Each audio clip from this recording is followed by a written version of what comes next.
The Amber Leopard and the Audi TT. What do they have in common? Well, they're both fast, powerful, and sadly, close to extinction. Hello, you join me in the third generation of the Audi TT, and sadly, this may be the last. The Audi TT first hit the world in 1995 as a concept and then went into production in 1998 when I was a mere boy. And ever since then, it has been a very popular sports car. However, in recent years, sales for the TT haven't been as they were. Therefore, the German car maker is looking to drop the axe on this car and replace it with something else. And for me, that's quite sad. The reason why it is called the TT is actually a link that is closer to home, the Isle of Man. So this car is named after the famous tourist trophy, which is a motorcycle race. Yeah, I don't quite understand that one either, but anyway, we will gloss over that. You now join us with the third generation. More specifically, the car you see here is the Audi TTS. So this car is more aggressive, more sporty, the ride height has been dropped by 10mm, and of course, it is faster. So up front, we have a 2-litre turbocharged E888 petrol engine, which kicks out 306 horsepower with 400 Newton meters of torque. If you prefer that in pound-feet, that is 295 pound-feet. This power is mated to Audi's famous quattro all-wheel drive system, although to be more pedantic, it is a Haldex system as opposed to Audi's traditional quattro system, but you do get all-wheel drive for that assurance in worse conditions. And it is mated to a 7-speed automatic S Tronic gearbox. What you really want to know are the performance stats. So this car will hit 62 miles per hour in just 4.5 seconds. Yes, 4.5. And the top speed is a very Germanic 155. Although, let's be honest, on the public road in the UK, that is plenty. Some of you may moan there's no manual gearbox, and I'm a massive fan. I am a big advocate for the manual gearbox, but I have to be honest, the S Tronic in the TTS works fabulously. It's seamless, it's slick, it's responsive. It's a very difficult gearbox to find any faults with, because on the whole, it is marvellous. It really suits the character of this car well. Now, this 2-litre engine, it's very responsive like the gearbox. This really is a rapid car. Yes, I know it isn't as fast as the TT RS, but in real world conditions, I really don't think you'll notice much of a difference. The one thing this car does lack compared to the RS is, of course, that 5-cylinder Burble. Now, this car doesn't sound bad by any means, but it does sound a bit muted. Let me pop it into manual mode, knock it down a few gears, give it the beans.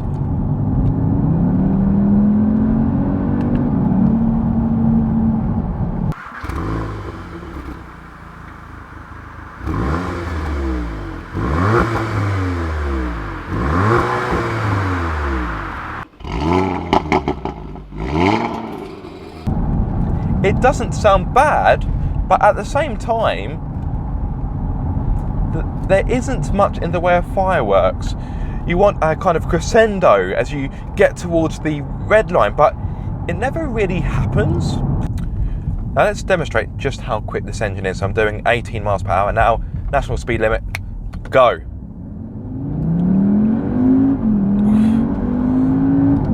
That's 59.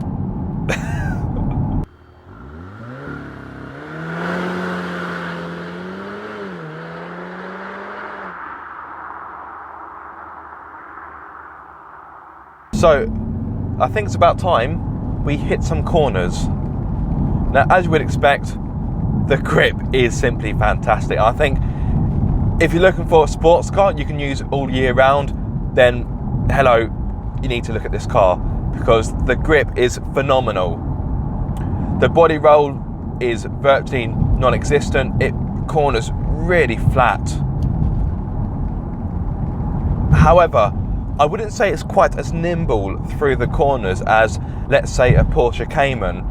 Now, I'm not going to say this car feels heavy, because it doesn't, but at the same time, I don't think it quite has the same amount of agility as the Cayman. And I'd say the Cayman feels a little bit more adjustable through the corners, but of course that is rear wheel drive and this is all wheel drive with a bias to the front axle.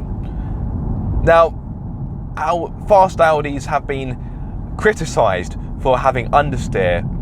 So have I experienced such a trait in this car?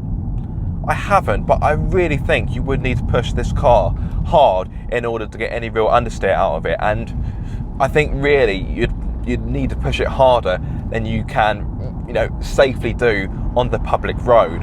The TTS, it's assured, it's sure-footed, but there is a problem. It isn't the most thrilling car. As a driver's car, it leaves me a little bit numb. Don't get me wrong, this car is super capable in the bends, and even, you know, the most ham-fisted of drivers can, you know, get this car around a corner rather quickly, probably quicker than you ought to. But the problem is, this car feels so well sorted that as a driver, it feels like I'm not needed. It kind of feels like the car is driving me as opposed to I'm driving the car. You drive a sports car and you want your you want your heart to be racing. You want your heart to be pounding. You want to feel alive. And in this car, I don't really. It all feels a bit too civilized. Now that's great if you want to use this as a daily, and as I said earlier, if you want to be able to use it all year round. And if you want something a bit more grown up, the TTS will be perfect for you. And if you fancy a Golf R but you want something a bit more sporty looking, then again, this will suit you very well. But the problem is, it does feel a little bit too cold. If this were a human, it wouldn't really have much in the way of a personality. It would never tell rude jokes, it would be teetotal, it wouldn't go out clubbing, and on the whole, it would be a little bit boring to be around. On the plus side, it's very well organised, it's efficient, and it's extremely capable.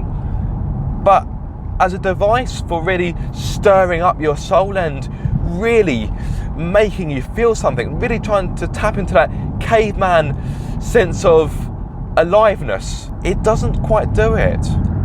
Now let's talk about the steering. The steering, when you have it in dynamic mode, is well weighted, it's responsive, it is direct, but I do find it a little bit numb. I would want a little bit more feedback. Maybe I'm being a little bit harsh, but turn in, albeit slowly, because I've got a very slow moving Audi A1 in front of me. And okay, there is a bit of feedback, but not quite as much as I would like from a car like this.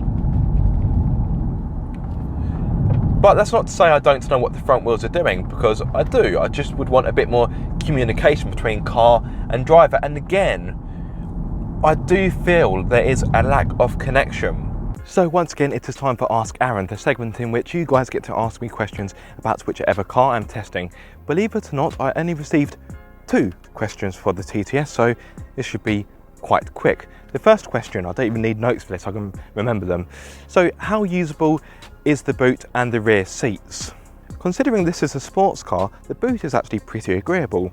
Open up the tailgate and you are greeted with 305 litres worth of space, which should be more than enough for a weekend away. But if you want even more space, you can of course fold down the rear seats and you'll get 712 litres worth of space. So the boot on the whole, considering the type of car it is actually pretty agreeable. But what about those rear seats? So guys, are you ready for a magic trick? I am about to make my dignity disappear. As always, the driver's seat has been set for me. I'm 6'2", so needless to say I am a taller chap. So this is going to be interesting.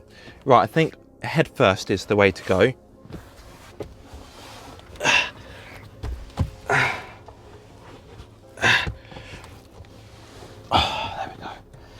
Yeah, like a glove. So if you wanted to know how usable the rear seats are, here's your answer. Now, to be fair, I know I am a taller person. Audi clearly didn't design the back of this car for someone of my height, or to be fair, any adult. So if you want to put children back here, that should be fine, but for adults or teenagers, no, I don't think it's going to work. Right, it's time for me to get out. Okay, how am I going to do this? In fact, I might just have to stay here. Audi, when you collect the car, please come to a car park near the Goodwood Racecourse. That's where I'd be. I'd probably be in a ball, or do you know, I'd be in the fetal position, crying myself to sleep. And the second and final question, is it quick?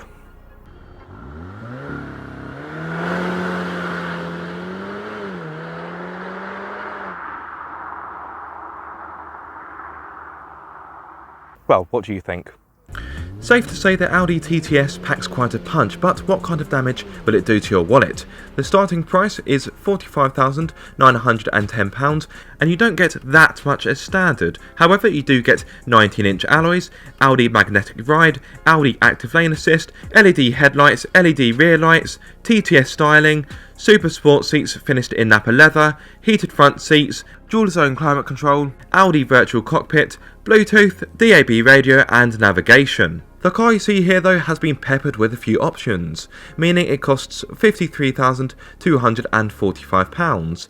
Some of the optional goodies include the turbo blue paintwork, 20-inch alloys, front and rear parking sensors, reversing camera, carbon inlays, red brake calipers, matrix LED headlights, Bang & Olufsen sound system and smartphone connectivity, to name a few. Trust me, there's quite a bit more on this car. It may seem like I have a massive downer on the TTS, but I don't. I'm just saying it's not quite the most thrilling car in its class. If you're looking for driving enjoyment, I definitely think that other cars in its class will deliver a better job. However, I simply cannot take anything away from the way how this car handles, and the brakes are fantastic as well. They really scrub off speed really quickly, but they're not too grabby, they're not too sharp. There's a nice amount of progression through the pedal. The level of grip in the corners is fantastic. Wrapped around these 20-inch alloys, I have Pirelli P0 tyres, and so far today they are doing a fantastic job. But just one thing on the alloys. Now, as I mentioned, they are 20 inches. They are optional, surprise, surprise. And I really like the design. However, I would urge you not to go for them, purely because the ride, as a result of choosing these alloys, is busy. Now, I get it, this is a sports car. I'm not expecting this car to ride like a Rolls Royce, but the ride is quite lumpy when you're going at slower speeds. I'm doing 55 down here and the ride is fine. It's busy, but these seats are doing a very good job of keeping me in place. But if you were to hit a pothole or an imperfection in the road, or if you happen to be going around town, you may find the ride with the 20-inch alloys, it may become a little bit wearing. Now, the damping is good, I must admit. As standard on the TTS, I have the magnetic ride, meaning the suspension is able to automatically adjust itself to the driving conditions as you drive along. And I'm sure it works pretty well. However, when you do have these alloys, the 20-inch alloys, there are times where you don't really notice whether or not it is working, but hey, maybe that's just me. Now, of course, you can change the driving modes to give you better comfort. So I'm in dynamic right now. Why wouldn't I be? Look at this road, look at this weather. It is a fantastic day for a little blast. But I do have other driving modes. That was a bit of a thud back there. So I've got efficiency, comfort, auto, dynamic or individual.